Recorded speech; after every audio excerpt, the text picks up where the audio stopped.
Monsieur le ministre, bonjour. Bonjour. Merci de nous recevoir. C'est un plaisir de vous recevoir ici au ministère des Affaires étrangères. Et de nous accorder donc cet entretien à Média TV. Alors un entretien consacré aux relations entre le Maroc et la France à l'occasion de la visite du président Hollande dans le Royaume. Un partenariat entre Rabat et Paris qui est régulièrement qualifié de partenariat d'exception. Alors sur quoi repose ce partenariat d'exception ? D'abord, je voudrais dire que cette visite du président Hollande au Maroc est venue conforter un partenariat stratégique, un partenariat multidimensionnel. Et à l'occasion de cette visite, nous avons jeté aujourd'hui, comme vous l'avez si bien exprimé, un nouveau jalon dans cette relation d'exception. Une relation d'exception qui lie le Maroc à la France, qui a un ancrage historique, mais elle est marquée essentiellement par un dialogue politique de haut niveau, notamment qui est impulsé par Sa Majesté et par le président Hollande. Elle est marquée également, cette relation française, par une ambition, une vision commune, pour faire de ce partenariat un modèle nouveau de gouvernance en Méditerranée. Elle est également marquée, cette relation, sur une batterie d'instruments juridiques ou autres qui nous permettent, n'est-ce pas, de cristalliser nos ambitions respectives. Et enfin, elle est bâtie sur un socle de valeurs communes. Elle est également bâtie sur une vision commune, comme je viens de l'exprimer, mais également sur de nouveaux acteurs aujourd'hui. C'est plus une relation uniquement entre gouvernements, mais également une relation entre Parlement, entre société civile, entre de nouveaux acteurs qui jouent aujourd'hui un rôle de plus en plus important dans cette proximité optimale que nous voulons avec l'Europe et bien entendu avec la locomotive qu'est la France.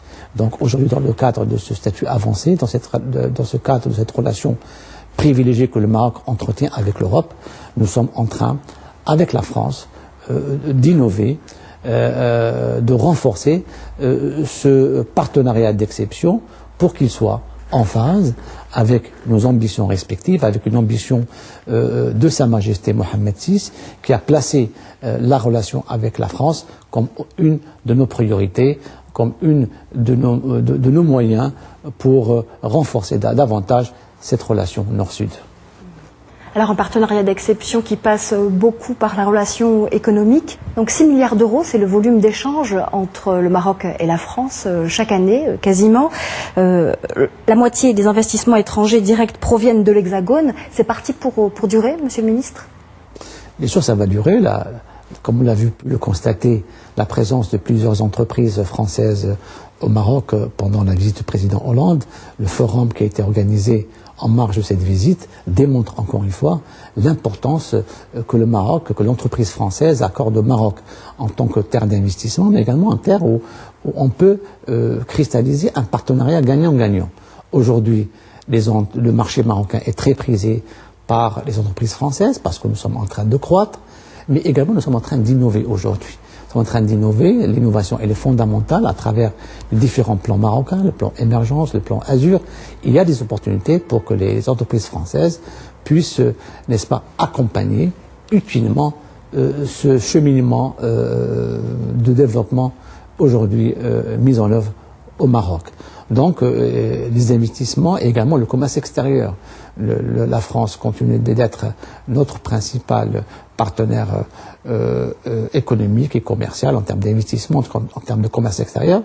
Bien sûr, il y a un petit pic pour l'Espagne en raison de l'importation d'énergie, mais la France continue également de jouer un rôle important pour la promotion de la croissance et l'encouragement de l'emploi. Donc il y a aujourd'hui une vision pour aller de l'avant. Monsieur Amrani, est-ce qu'avec la crise qui dure et qui sévit en France, on l'a vu lors du dernier entretien de François Hollande à la télévision, est-ce que l'Hexagone va conserver sa place de numéro 1 économique pour le Maroc ? Je pense que oui.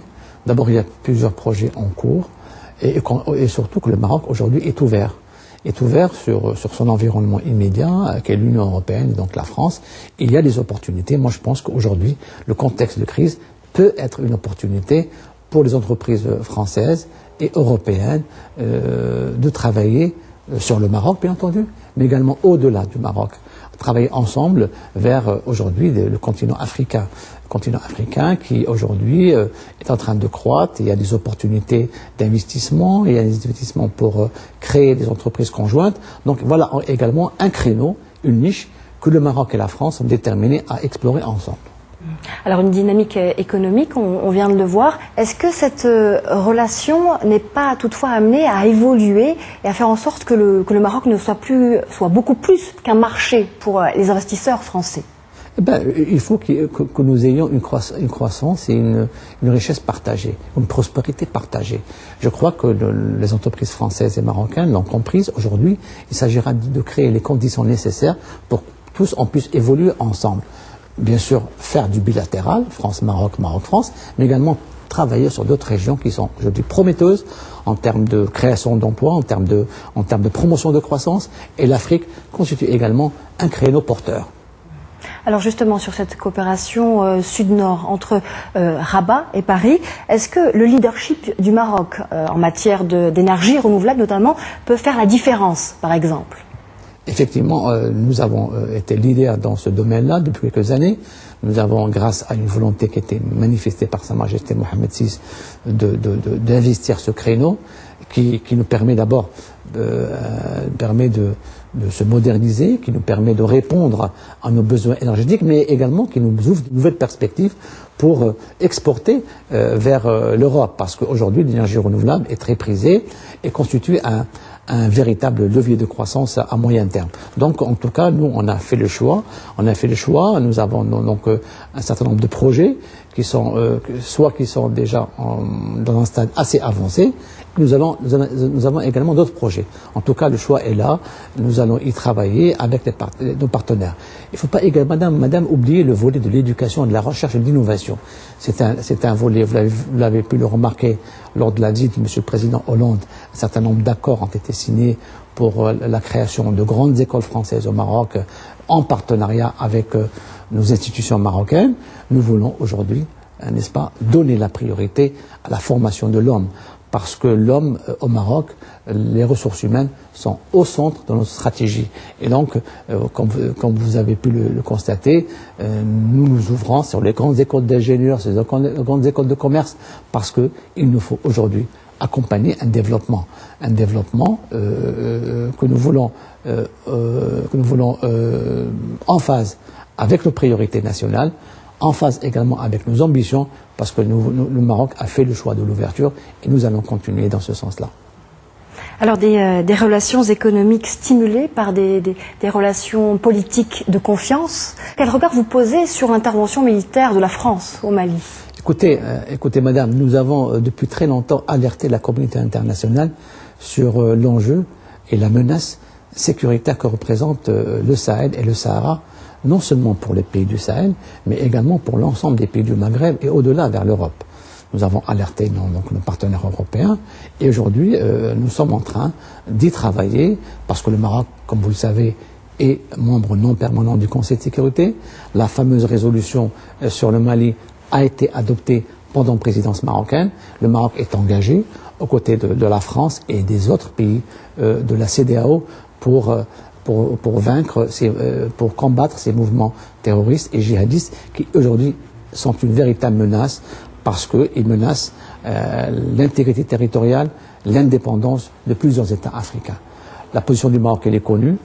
D'abord, nous avons soutenu la France dans son action parce que c'est une action qui a été d'abord demandée par le Mali. C'est une action qui est en conformité avec la légalité internationale et avec le Conseil de sécurité. Et nous, en tout cas, pour nous, les paramètres clairs étaient mis en œuvre, à savoir le dialogue politique, bien entendu, pour tous les mouvements qui souhaitent revenir, que le Mali revienne à l'ordre constitutionnel, que le Mali puisse organiser l'élection, mais également une action résolue, militaire et autres et sécuritaire pour combattre ces mouvements djihadistes et terroristes qui menacent la stabilité de toute la région. Bien entendu, une fois cette intervention militaire terminée, il faudra construire ce pays. Nous sommes là pour l'accompagner en tant que membre du Conseil de sécurité, mais également en tant que pays qui a des relations très historiques avec le Mali, accompagner le Mali dans sa démarche souveraine pour construire son État démocratique et pour pouvoir pouvoir assurer cette stabilité. C'est extrêmement important. Et cela doit se faire à travers une approche globale, concertée, qui allie développement économique, mais également développement politique et ouverture politique. C'est ça l'approche marocaine, et nous allons, avec la France et d'autres États membres de l'Union de l'Afrique, notamment de la CEDEAO, accompagner utilement cette démarche souveraine du Mali. Monsieur le ministre, un dernier mot sur le dossier du Sahara et la position de la France sur cette question. La France a toujours toujours défendu une vision pragmatique, une vision réaliste, une vision basée d'abord sur les critères qui ont été à la base du Conseil de sécurité, à savoir le pragmatisme, le réalisme et l'esprit de compromis. La France aussi a toujours considéré que l'autonomie que le Maroc a présentée comme une base solide pour aller de l'avant, pour une négociation. Et en tout cas, pour le Maroc, nous, on est déterminés à continuer à travailler avec Ban Ki-moon, avec Christophe Ross, dans le cadre du cadrage de cette médiation qui a été menée par Sa Majesté Mohamed VI et par M. Ban Ki-moon en août dernier lors de leur conversation téléphonique. Il s'agit aujourd'hui de travailler avec l'implication sincère de l'ensemble des parties pour trouver une solution politique à ce conflit qui n'a que trop duré, parce que le statu quo est intenable, parce que la situation aujourd'hui sécuritaire au Sahel nous interpelle davantage. Il faut aujourd'hui éviter les interconnexions entre les mouvements séparatistes et les éléments qui se trouvent dans les conduites Tindouf, qu'il s'agira aujourd'hui de recenser, parce que c'est une demande marocaine, c'est également une demande de la communauté internationale pour alléger les souffrances de ces gens qui sont dans des camps de Tindouf. Il faut qu'ils aient leur liberté pour se déplacer, pour s'exprimer et pour être recensés. Et même aujourd'hui, la communauté internationale souhaite un recensement parce que l'aide internationale est liée au nombre de réfugiés. Donc voilà un peu où nous en sommes sur du Sahara. Le Maroc continuera, comme par le passé, à honorer ses engagements, à travailler de bonne foi avec le secrétaire général des Nations Unies, M. Ban Ki-moon, et avec son envoyé, M. Christophe Ross, pour la recherche d'une solution politique conforme aux paramètres du Conseil de sécurité et qui tienne en compte, bien sûr, de cette base solide, sérieuse, d'ailleurs qui a été qualifiée dans le langage des Nations Unies comme des efforts sérieux et crédibles pour aller de l'avant vers la solution politique. Youssef Hamrani, merci d'avoir répondu à nos questions. C'est à moi de vous remercier, madame. Merci.